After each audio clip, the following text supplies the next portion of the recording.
Marami ba reklamo? Oo eh. Sabi ngayon, Yung pala, siya ang nire-reklamo. siya pala, mas marami pala reklamo sa kanya. Oo. So ito ngayon, si Kirby Raimundo, pumapangga rin kay Holcomb, baksak si Holcomb. Angat si Raimundo, tinapikan ni Holcomb, babalikan ni Raimundo sana eh.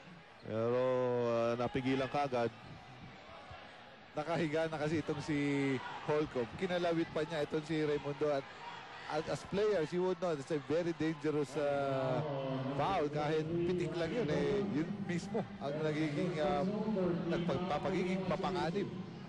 Oo, mas lalo na pag mga kasing tataas ko tumalon yan.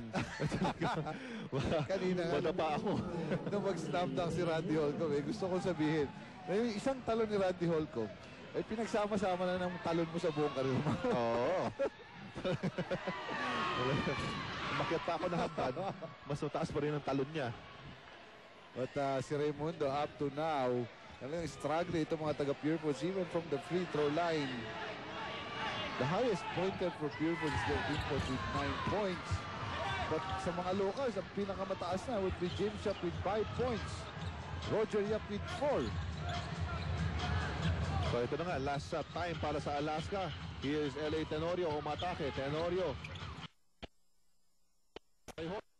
Holcomb. 2 seconds remaining. Holcomb tumira. Hey, it's a basket.